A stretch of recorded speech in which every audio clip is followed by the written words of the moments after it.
34쪽 사홍서원에 대해서 살펴보겠습니다.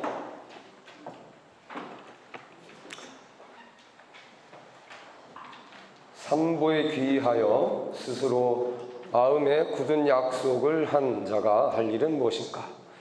우리가 삼기일을 미래의 성부를 향한 굳은 약속이라 한다면 사홍서원은 그 실천 수행 면에서 성불의 길을 안내해주는 개괄적인 이정표요, 자적지로 나타나는 것이라 할 수 있습니다. 지난 시간에 삼기에 대해서 공부를 했는데요. 이 삼기는 우리가 나도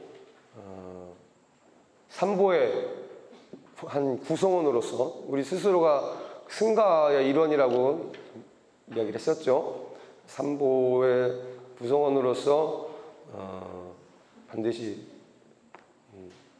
나의 본성, 불성을 깨닫겠다. 그게 바로 이제 성불이니까 그런 목표를 세운 거라면 사홍서원은 그것을 어떻게 실천해서 그 길에 이를 것인가, 그 길을 안내해주는 이정표가 되고 또 자적지, 스스로의 목적지가 된다는 것이죠. 목적지로 삼을 수 있는 것을 바로 사홍서원이라고 하겠습니다. 네 가지 큰 서원이라고 할 수 있겠죠. 사홍서원이란 곧 부처님의 수행할 때 총원으로서 먼저 중생무변 서원도, 우리가 어떤 기도를 마치고 또 불공을 마치고 하다못해 강의, 수업을 마치고 같은 이 불교 의식을 마칠 때 끝에서 이 사홍서원을 합니다. 천수경 안에도 이 사홍서원이 끝부분에 들어있지요. 먼저 중생무변 서원도가 있어요. 중생이 가히 없더라도 한없이 많은 중생들을 맹세코 다 건지기를 원합니다. 두 번째, 번뇌무진 서원단. 번뇌가 다음이 없더라도 맹세코 다 끊기를 원합니다. 세 번째, 법문무량 서원학. 법문이 한량 없더라도 맹세코 다 배우기를 원합니다. 불도무상 서원성. 불도가 위 없더라도 맹세코 다 이루기를 원합니다. 라고 하는 자리와 이타가 겸비한 네 가지의 큰 맹세와 꼭 하고자 하는 바 원을 일컫는 것입니다. 그러나 이것은 온 중생이 바라는 바요, 또 온 중생에게 차별 없는 이익을 안겨주고 온 중생이 성불을 위해서는 하지 않으면 안 될 것이어야 합니다. 그렇다면 과연 그럴까요? 이제 우리는 현실을 돌이켜보며 이에 대한 답을 내려보기로 하겠습니다. 중생이란 우리가 흔히 일반적으로 중생이란 표현을 많이 씁니다. 이 중생이란 것은 사람뿐만이 아니라 축생까지도 포함한 의욕과 번뇌로 가득 찬 모든 생명 있는 자를 말합니다. 그들은 왜 태어났으며 어떻게 살 것인지 또 어디로 갈 것인지 모르고 순간순간을 자기 탐욕의 만족과 불만 속에서 웃고 울리며 열리고 닫히는 생사의 막을 따라 파도 위에 뜬 나무 조각처럼 육도를 끝없이 방황하고 있을 따름입니다. 그들은 저 행복과 영원의 푸른 하원, 열반의 언덕으로 가는 길을 모릅니다. 우리는 중생입니다. 그러므로 우리도 또한 단 하루의 편한 날도 없이 이 걱정 저 걱정에 이리 뛰고 저리 뛰며 살고 있는 것입니다. 그러나 한편 돌이켜보면 모든 생명 있는 자들이 그렇듯이 우리 자신 어느 누가 더 이상 이런 고통, 이런 번뇌의 그물을 벗어나고 싶어 하지 않겠습니까? 우리는 어느 의미에서든지 이러한 고해를 여의고 열반의 꽃동산으로 가야만 합니다. 그렇기 때문에 우리는 이런 육도의 고해를 떠나야만 되고 또 떠나지 않으면 안 되기 때문에 번뇌무진 서원단이라는 자리적인 소원을 세우지 않을 수 없는 것입니다. 그렇다면 우리는 어떻게 해야만 이 모든 번뇌를 다 끊고 열반에 이를 수 있을까요? 여기에는 어떠한 중생이라도 반드시 그곳에 이르도록 펼쳐진, 그리고 결코 그들로 하여금 허둥대게 만들거나 그릇 인도할 염려가 없는 구체적이고도 실질적인 것이 제시되어야만 합니다. 그러나 번뇌의 연속체인 중생으로서는 어느 누구도 이에 대한 명확한 답을 줄 수 없습니다. 그것은 단지 모든 번뇌를 끄는 자, 열반을 증득한 자, 그리하여 복혜를 부족하고 자비심을 일으킨 자만이 줄 수 있는 것이기 때문입니다. 부처님께서는 이미 모든 중생으로 하여금 하나도 빠짐없이 다 열반에 이르도록 하는 길을 열어놓으셨습니다. 이제 우리는 부처님께서 가르쳐 주신 길을 따라 가기만 하면 됩니다. 이것을 우리는 법문을 다 배운다고 합니다. 먼저 이 중생무변 서원도 앞에 말씀드린 것처럼 축생을 포함한, 중생은 모든 살아있는 것들을 다 통틀어서 중생이라고 이야기를 합니다. 그러니까 뭐 얼마나 범위가 넓겠어요. 사실 저 깊은 바닷속에서부터 저 높은 산 꼭대기까지 수많은 중생들이 살고 있고, 그 중생 안에 나도 사실 포함이 되어 있는 거죠. 그래서 나만 구제하는 것이 아니라, 나뿐만이 아니라 나를 포함한 모든 생명 있는 것들을 다 건지기를, 다 그 생명 있는 것들이 그런 번뇌와 고통 속에서 벗어나기를 바라는 마음, 그것이 바로 중생무변 서원도입니다. 우리가 부처님께서 가르치신 바를 법문이라 함은 이를 따름이고 진리의 전당, 열반의 화원에 이르는 문에 들어섬과 같기 때문이다. 법문이라고 할 때 보통 스님 법문 하신다라고 보통 이게 표현을 하잖아요. 근데 좀 더 정확하게 표현하자면 법문을 연다라고 표현합니다. 왜냐하면 이 문자가 그럴 문자가 아니라 문자예요. 진리로 들어가는 문을 열어주시는 것이 바로 법문을 이제 하신다. 보통 그렇게 표현을 하시죠. 그래서 이 법문을 중생 번뇌무진 서원단 했을 때 그 법문을 다 끊고, 번뇌를 다 끊고 법문무량 서원학, 이 법문의 문으로 들어가는 것, 이것은 우리가 그 가르침을 통해서 그걸로 끝나는 것이 아니라, 사실 그 안에 그 문을 열고 그 속으로 들어가야만 내가 실제로 예를 들어서 진리에 대한 맛을 보고 음미하고 또 그것을 다른 사람에게 전해줄 수 있는 실천으로 이어질 수 있다는 것이죠. 우리가 부처님께서 가르치신 바를 법문이라 함은 이를 따름이고 진리의 전당, 열반의 화원에 이르는 문에 들어섬과 같기 때문입니다. 그러나 이는 하나의 생각이나 이해만 가지고 될 수 있는 성질의 것이 아니요, 실제 그 문에 들어서고 그곳에 이르러야만 하는 것이기에 철저한 수행을 그 조건으로 합니다. 따라서 우리가 정말 고뇌를 다 끊고 열반에 이루고자 할진대는 피나는 정진에 법문무량 서원학이라는 결의를 다져 첫걸음을 내딛지 않을 수 없는 것입니다. 그러나 이리하여 우리가 번뇌를 끊고 법문을 배우고 하여 열반에 이른다 하여도 아직 문제는 남아 있습니다. 즉 그것은 나 혼자만이 그렇게 되느냐 하는 것입니다. 이것은 재론의 여지도 없이 아니다라고 대답할 수밖에 없습니다. 우리는 서로가 서로를 의지한 채 중생의 은혜 속에서 갖가지 인연으로 얽혀 살고 있습니다. 부모가 없다면 내 어찌 생장하였으며, 스승이 없다면 내 어찌 배우겠으며, 농부가 없다면 내 어찌 밥을 먹겠으며, 나라가 없다면 내 어찌 편히 잠을 잘 수 있을까요? 또한 자식이 부모를 모르고 백성이 나라를 모른다면 또한 어찌 도리를 하겠습니까? 이와 같으면 우리는 모든 중생의 은혜에 보답하여야만 하며, 또한 모든 중생도 나와 같이 이고등락하기를 원하며 모두 정도를 가도록 해야만 합니다.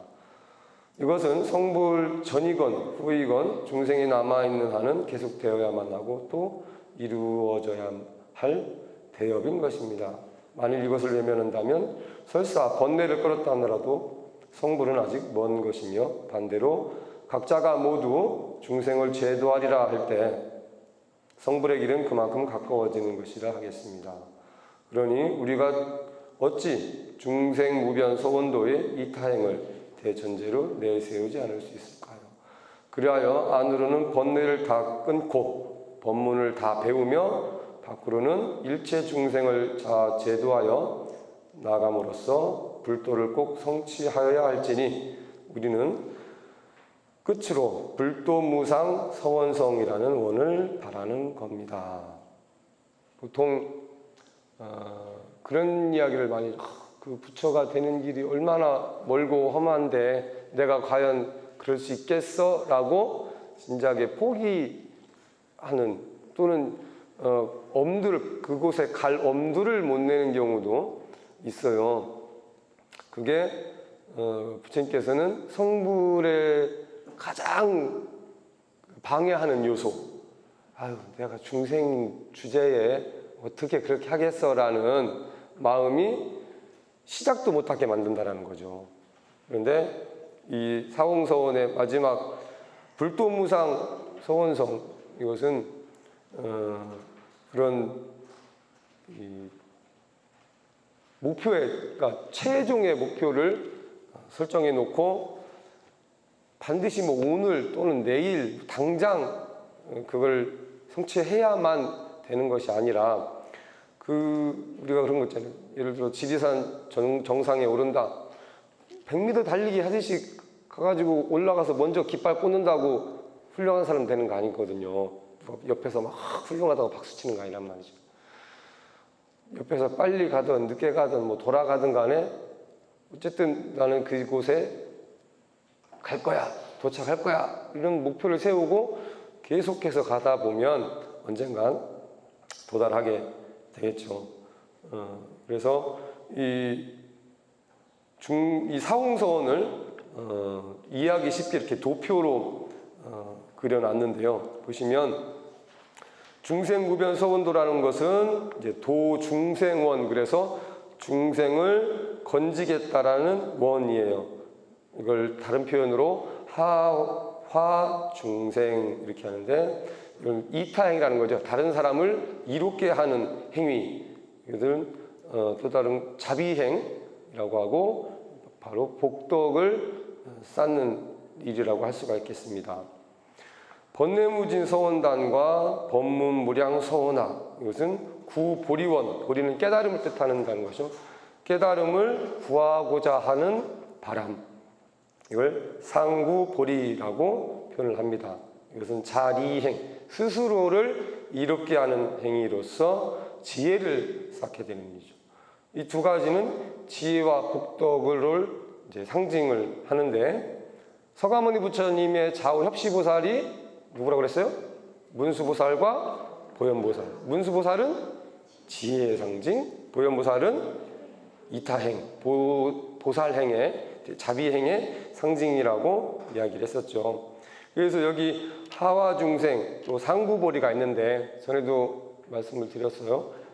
위아래로 또는 선, 후를 구분하는 것이 아니라, 중요도 뭐 보리를 구하는 게 더 중요하고 중생을 구제하는 건 그 다음이다, 이런 의미가 아니라고 했어요. 단지 손바닥과 손등처럼 원래 떨어져 있어 본 적이 없는데 그걸 굳이 두 가지로 나누어서 이야기를 하다 보니 상구보리, 하와중생 이렇게 표현을 한다고 했습니다. 모든 출가 수행자들의 근본 서원을 이렇게 축소해 놓은 것이 바로 이 상구보리, 하와중생이라고 할 수 있어요. 그것이 이 안에 다 포함이 되어 있는 거죠. 그래서 이 상구보리, 하와중생이 됐을 때 이 불도무상 서원성, 위 없는 불도를 이루고자 하는 이 원이 완성된다고 할 수가 있겠습니다. 그 안에는 반드시 대비심, 자리이타, 나와 남이 함께 성불에 이를 수 있는 그 자리이타의 마음이 들어가야 된다는 것이죠. 우리는 이 표에서 그 내용이 결코 삼기와 별개의 것이 아님도 알게 될 것입니다. 삼기가 부처님께 기이하고 부처님의 가르침에 기이하고 또 부처님의 가르침을 따르는 승가에 귀의한다는 것은 나만 성불하고 끝낸다는 것이 아니라 바로 일체 중생이 다 성불하고자 하는 원을 세우는 것이라고 했어요. 그래서 삼기와 사홍서원이 같은 궤를 이렇게 지나고 있는 거죠. 그리고 한 가지 주의할 것은 이 네 가지는 사홍서원은 반드시 입체적으로 수행되어야만 한다는 것입니다. 어느 한 가지에만 집중적으로 해서 되는 것이 아니라 이 네 가지가 동시에 이렇게 수행이 되어야 된다는 것이죠. 그래서 우리는 힘찬 전진의 발걸음을 내디뎌야 됩니다. 무상의 불도 앞에 두려울 것은 아무것도 없기 때문입니다. 이렇게 표현을 하셨어요. 사실 이 표현은 저희 은사스님의 전에 말씀드렸듯이 이 교재는 은사스님께서 이렇게 불교대학을 하시면서 쓰셨던 당시 이제 메모하시고 이렇게 하셨던 말씀을 다 정리해서 제가 이제 교재로 만들었는데 그 스님의 표현을 거의 그대로 좀 옮겨 실었어요. 그러다 보니 예스러운 표현이 많이 들어있다고 전에도 말씀을 드렸었죠. 그래서 어쨌든 저도 그렇게 배웠고 물론 스님들께서도 많이 강조를 하신 게 밖에서도 많이 그런 걸 많이 강조를 하죠. 어디에서나 기본에 충실해야 된다. 뭔가 전문직이든지 어떤 어느 한 분야의 전문가가 되기 위해서 가장 중요한 것은 그 분야의 기본적인 것에 충실해야 된다는 거죠. 예를 들어서 어떤 운동선수든지 몸을 쓰는 운동이든 무슨 기술적인 운동이든 간에 기본적으로 체력이 받쳐주지 않으면 아무리 좋은 기술을 갖고 있어도 그 기술을 발휘할 수 있는 능력이 안 되는 거죠. 그래서 운동선수들이 매일 체력 훈련을 하고 좀 일정한 루틴이라고 하죠. 자기만의 생활 이 패턴, 아침 몇 시에 일어나서 뭐 하고 뭐 먹고 몇 시간 또 운동하고 이런 그 자기만의 그 패턴을 루틴이라고 하는데 루틴을 지키는 선수들이 보면 그러니까 세계적으로 유명한 운동 선수들 같은 경우 그런 루틴들이 다 있다고 해요. 근데 운동뿐만이 아니라 이 수행자들도 마찬가지고 부처님께서도 마찬가지고 늘 마음가짐도 그렇지만 몸으로 생활하는 것도 어떤 일정한 루틴을 가지고 그대로 그러니까 수행을 이어가셨어요. 원을 세우는 것도 기도라는 것도 다만 뭐 나의 성공, 나의 성불만을 위해서 하는 것이 아니라 우리가 매일 사홍성을 하잖아요. 삼기일하고 천수경 기도 시간 매일 읽으면서 달달달 외울 정도로 이 사홍선을 하고 있는 것도 아는데 뭘 또 해? 이게 아니라 늘 계속해서 되새기는 거죠. 반복하고 그런 마음을 늘 갖고 왜 예전에 뭔가를 목표를 세웠다가 잘 안 될 때 가장 많이 쓰는 말이 작심삼일 한 번 마음먹은 게 3일을 못 간다. 요즘엔 작심 하루도 그걸 유지하기가 어려운데 그러다 보니까 포기하는 경우가 많단 말이죠. 우리 아이들도 그런 경우가 많잖아요. 뭐 조금 하다가 안 되면 이건 몰라 어려워 안 돼 힘들어 이렇게 하고 포기해 버리는데 작심 매 순간인 거죠. 계속해서 마음 먹는 거야. 그러니까 한 번 마음 먹고 안 된다고 멈추니까 안 되는 거죠. 근데 안 돼도 또 마음 먹고, 안 돼도 또 마음 먹고, 매일매일 정말 매 순간 작심 매 순간이 된다면 언젠간 그 길에 도달하게 될 것입니다. 그 사홍선, 그러니까 3기와 사홍선을 우리가 매일 하는 것도 그런 맥락에서인 거죠. 비록 다 아는 거야. 어떻게 보면 예전에 중국의 백낙천이라는 유명한 문장가가 있었는데 그 문장가이면서도 정치가이기도 했죠. 근데 어느 고승을 찾아가서 불교 부처님의 가르침이 무엇입니까? 하고 물으니까 제약막작 중선봉행 자정기 시제불교라 이런 말씀하셨어요. 모든 악을 그치고 더 이상 악한 행위를 하지 말고 중선봉행 모든 선을 받들어 행하라.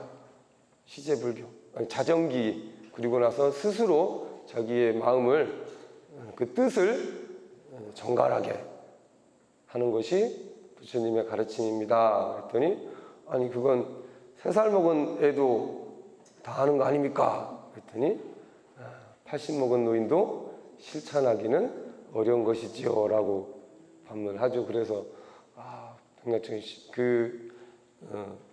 백낙천이 크게 감명을 받고 그 뒤로 백낙천도 불교에 귀의해서 불교 공부를 많이 하게 됩니다.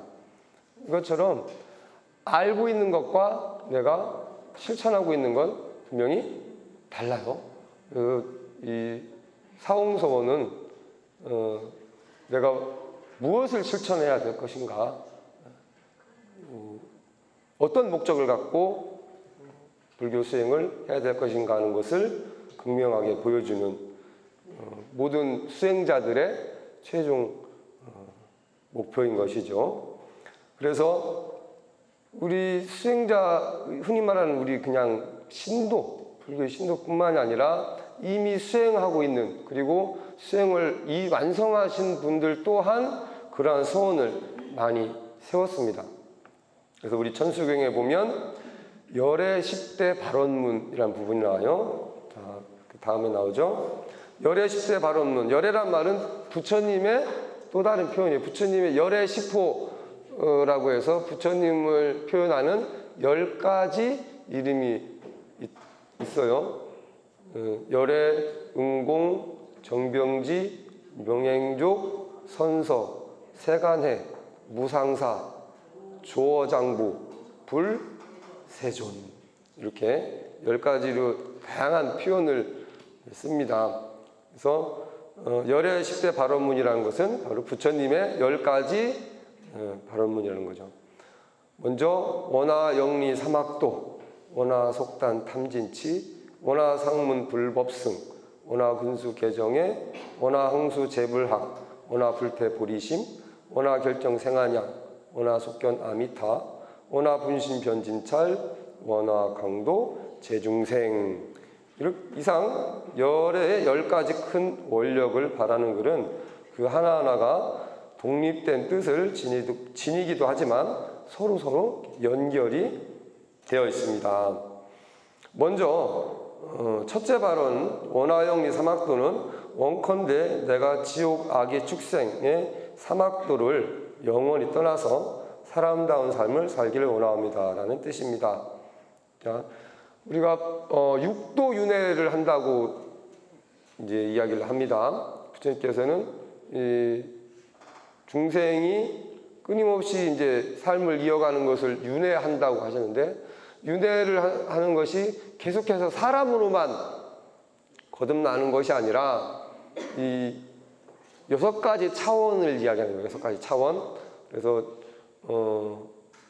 극락세계, 아수라, 인간, 이 3가지를 삼선도라고 해요. 3가지 좋은 곳, 그 다음에 축생, 악이, 지옥, 여기를 삼악도라고 해요. 좋지 않은 곳, 그래서 좋은 업이 많으면 당연히 좋은 쪽으로 가는 거고, 좋지 않은 업이 많으면 좋지 않은 쪽으로 간다고 이야기를 하죠.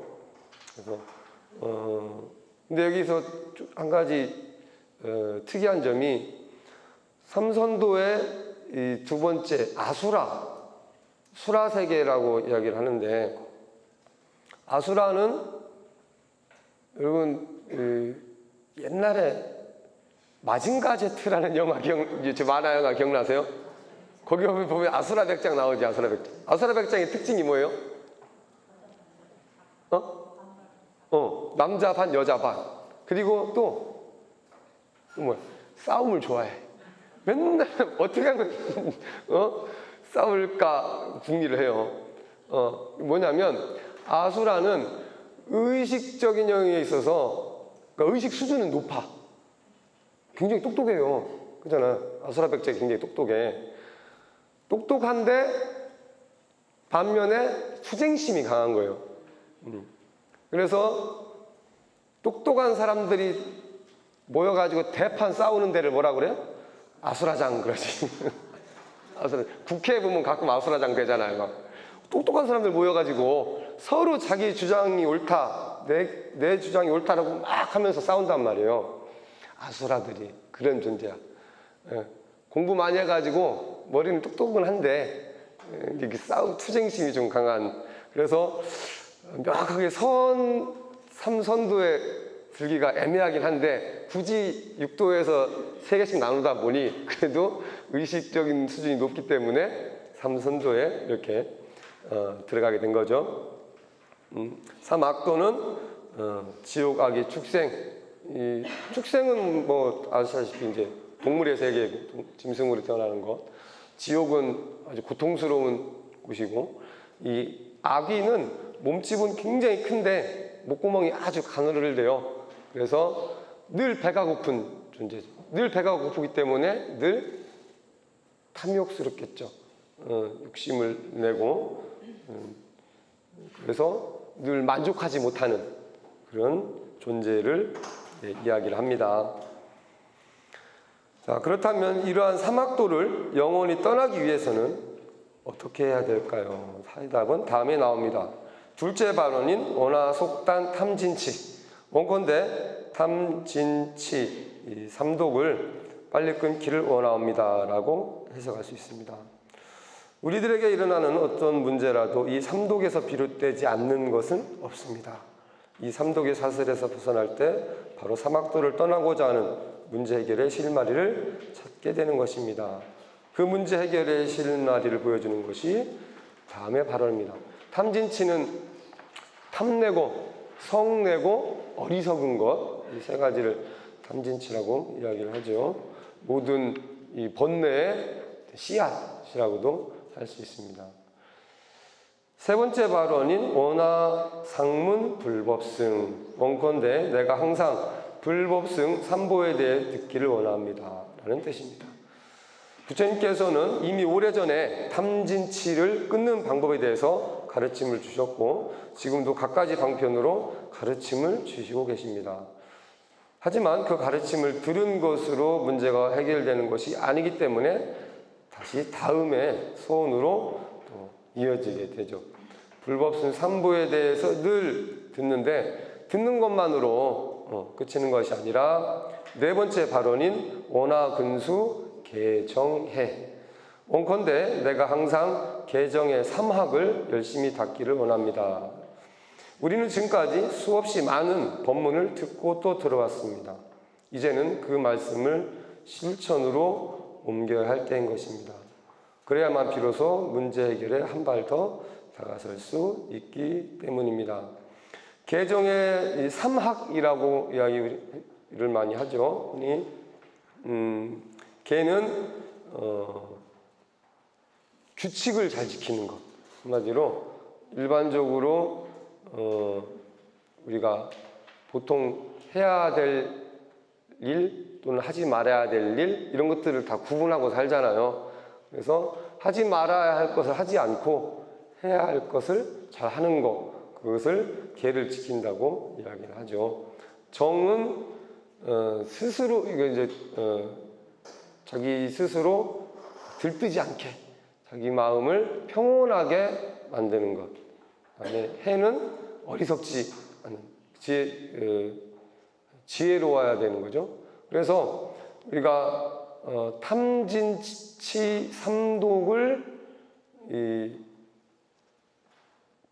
해결하는 방법으로 이 계정해 사막의 수행을 내세웁니다. 그래서 계를 지키는 것으로 탐내는 탐욕심을 다스리는 거고, 성내는 지는 이제 성낸다는 거죠.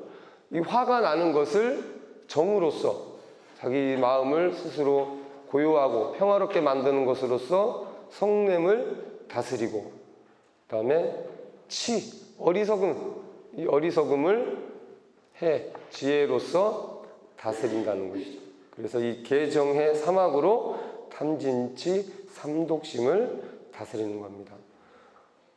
그러기 위해서는 5번째 발언, 원하항수 재불학, 먼컨대 내가 항상 모든 부처님을 따라서 배우기를 원합니다. 여기서 모든 부처님이란 나에게 있어서 스승이 되는 모든 것을 뜻합니다. 엄밀히 말해서 이 세상에는 내가 무언가 배우려는 자세로 상대를 대하면 스승이 안 될 것이 없습니다. 또한 어느 때 어느 곳에서라도 배울 수 있는 길은 항상 열려 있습니다. 우리는 수많은 존재들과 함께 관계를 맺고 또 매일 이렇게 부대끼면서 살아가고 있는데요. 심지어 아이들한테도 배울 점이 있고, 그렇죠? 나보다 못났다고 하는 사람한테도 배울 점이 있는 거예요. 예전에 제가 학교 다닐 중학교 시절에 일진이었어요.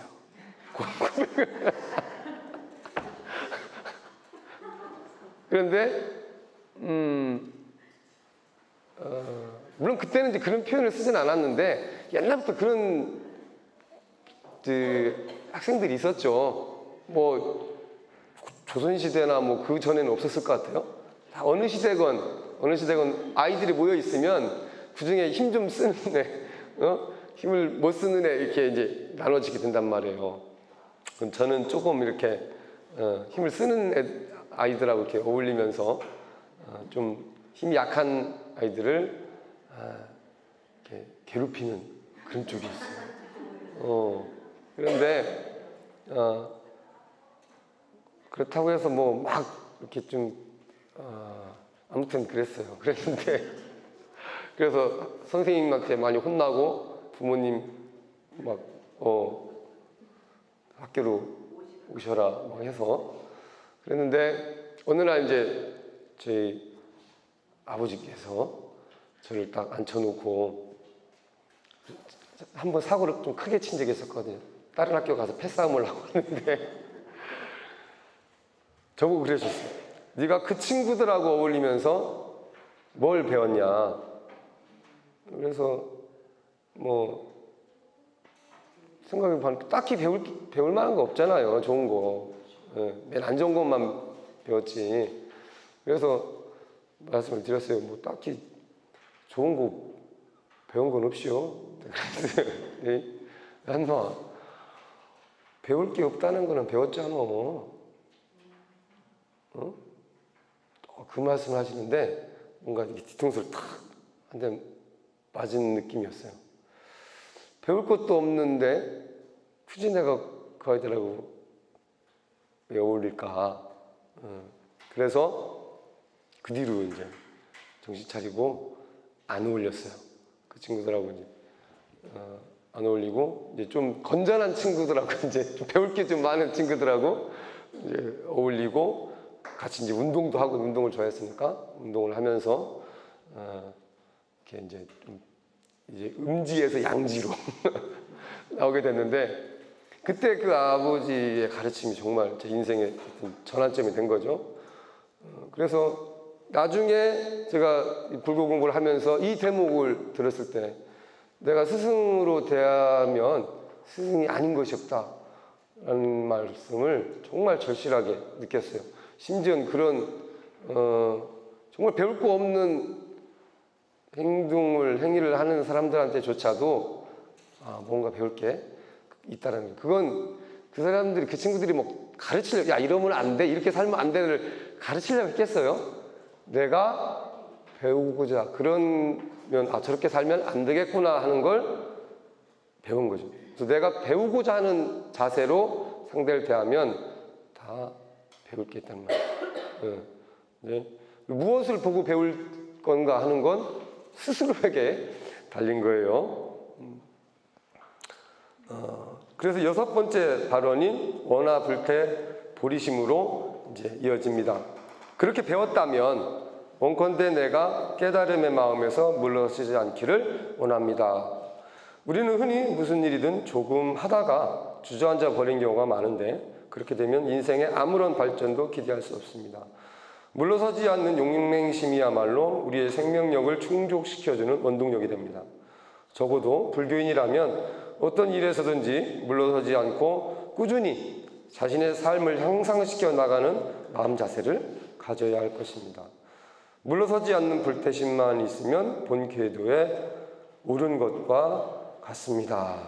그래서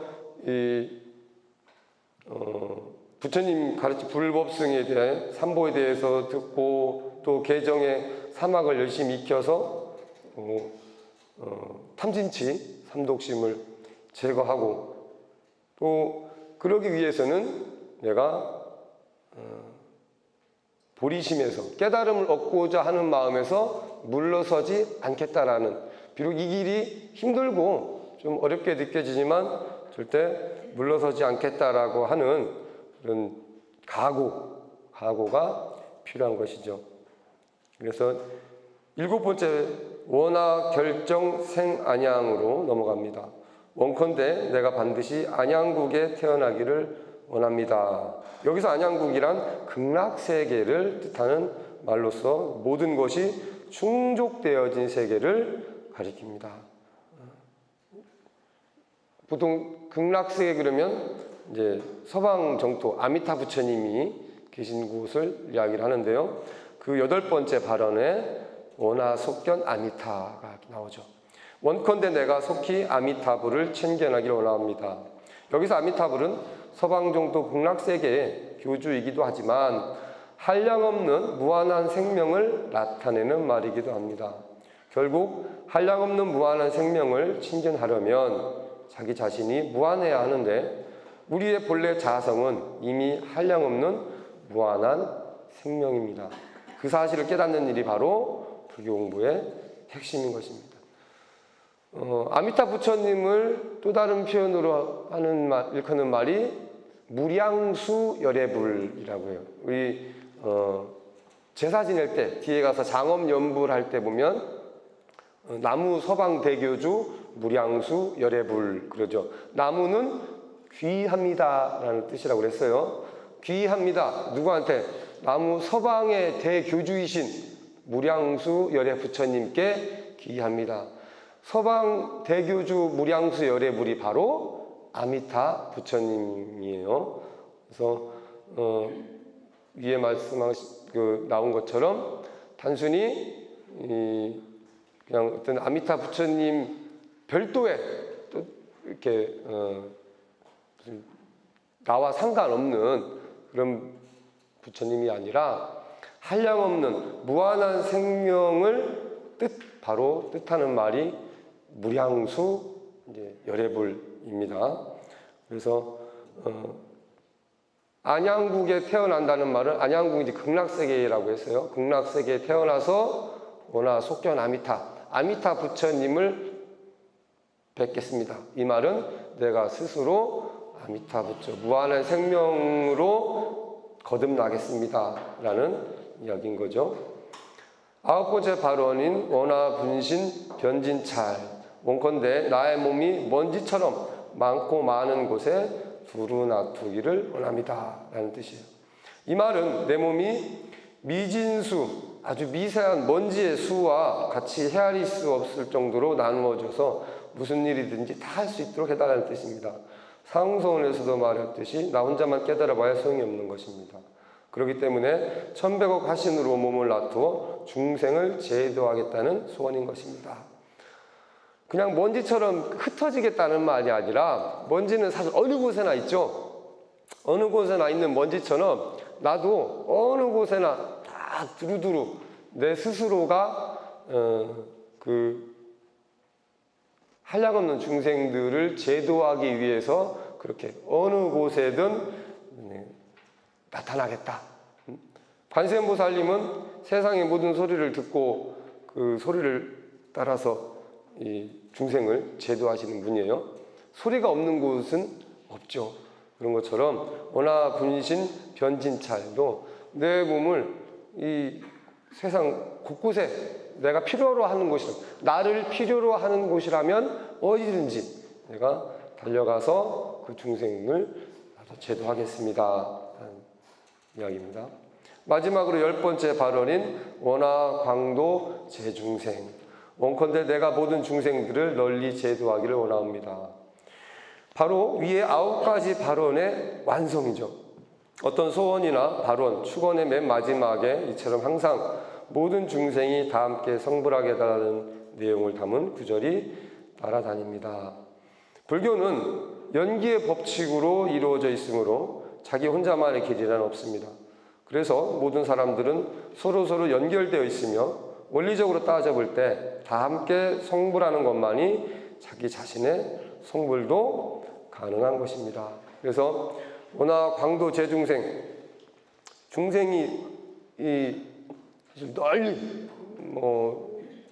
땅속부터 하늘까지 곳곳에 이 넓게 퍼져 있는 중생들을 내가 다 제도하겠다라는 원을 부처님께서는 세우신 거예요. 그 원력 때문에 사실 우리가 큰 스승으로서 모시고 그분의 가르침을 배우고 또 그분처럼 되고자 원을 세우고 또 수행을 하는 것이죠. 그래서 이 원화 광도 제중생 또 자타일시 성불도, 이 말도 어떤 모든 축원의 끝에 항상 빠지지 않고 나옵니다. 아까 얘기했듯이 매일매일 다짐을 새롭게 하는 거야. 매일매일. 나만 성불하고 끝나는 것이 아니라 나를 포함한 모두가 행복해지는 그날까지 나도 결코 이 길을, 이 걸음을 멈추지 않겠다라는 그런 자기 다짐인 것이죠. 그래서 전에도 말씀드렸지만 나반존자, 흔히 말하는 독성님, 대웅전에 가면 왼편에 이렇게 계시죠. 독성님도 스스로 수행을 해서 깨달음을 얻었고, 서가모니 부처님도 스스로 수행을 해서 깨달음을 얻었어요. 그런데 왜 서가모니 부처님은 우리가 큰 집에 대웅전의 정중앙에 모시고 매일 불공 드리고 예불 올리고 막 한단 말이죠. 근데 똑같이 스스로 수행해서 깨달은 독성님은 어쩌다 한번 찾아가가지고 독성님 저 좀 도와주세요 이런단 말이야. 왜 그럴까? 이 서원의 차이예요. 부처님께서는 이 10가지 서원을 통해서 자기 스스로의 성불뿐만 아니라 모든 중생을 다 제도하겠다라는, 그리고 당신이 깨달은 바를 가르치셨어요. 그렇죠? 나는 이렇게 수행했고 이런 길을 통해서 이곳에 이르렀다. 우리도 할 수 있어. 이런 용기를 주시고 지켜봐 주시고 응원을 해주신단 말이죠. 독성님은 이제 어쨌든 자기 수행을 통해서 깨달았어. 끝. 아, 좋아. 네가 와서 좀 도와주세요. 알았어. 뭐 이제 쫄라야 도와주는 분. 예. 그래서 이 원력의 차이라고 이야기를 할 수 있습니다. 열애 10대 발언문에 대해서 잘 알아봤고, 우리가 부처님만 이런 원을 세우는 것이 아니라 우리가 불교 공부를 하고 부처님의 가르침을 따르는 이유도 이 부처님처럼 같은 서원을 세우고 물론 각자의 서원들이 다 있을 거예요. 각자의 서원들이 다 있는데 나는 내 거 하기도 벅차 이렇게 생각이 할 수도 있습니다. 그런데 이거를 하나하나 그렇죠? 이 많은 걸 내가 어떻게 난 처음부터 도저히 안 되겠어 하고 그냥 포기하는 것이 아니라 한 가지 한 가지씩 실천해 나가고 또 끊임없이 수행해 나간다면 언젠가는 부처님께서도 500생을 거듭 태어나서 수행을 하셨다고 해요. 그러니까 여러분들도 이 생에서 못한다고 금생에는 안 되겠어 이렇게 포기하지 마시고 금생부터 해야 내생으로 이어집니다. 그렇죠? 중학교 때 공부 어려워 나 포기할래 하고 고등학교 때 열심히 해야지 이런 애들 고등학교 가서 열심히 하나요? 못해. 그래서 어렵지만 지금부터 하나하나 이렇게 차근차근 공부해 나가고 수행해 나간다면 부처님의 가르침도 어느 날 확 이렇게 가깝게 느껴질 날이 있을 거예요. 지금은 아마 그럴 수도 있어요. 불교가 너무 어렵다. 부처님의 가르침이 너무 어려워서 이거 내가 다 배울 수 있을까? 생각하실 수도 있어요. 저도 아직 다 몰라요. 막 50년, 막 60년 이렇게 수행하신 어른 스님들께도 여쭤보세요. 스님, 불교가 너무 어렵습니다. 그러면 나도 아직 다 몰라. 그러신 분들 많으세요. 그래서 반드시 지금 내가 이걸 다 꿰뚫고 다 알아야 되는 것이 아니라, 사실, 아까도 얘기했죠. 부처님의 가르침, 많이 아는 것보다 중요한 건 실천하는 거예요. 아주 작은, 조금 아는 것을 실천하는 게 많이 아는 것보다도 훨씬 더 훌륭한 거죠. 그래서 보통 그런 얘기도 많이 합니다. 아무리 넓은 땅을 갖고 있어도 거기에 내가 씨앗을 심고 가꾸지 않으면 결코 열매가 맺어질 수가 없지요. 그래서 아주 작은 씨앗일지언정 내가 심고 직접 가꾸고 그래서 스스로 그 열매를 이렇게 맺을 수 있는 기회를 꼭 만들어 가시기 바랍니다. 오늘 수업은 여기까지 하겠습니다. 고맙습니다.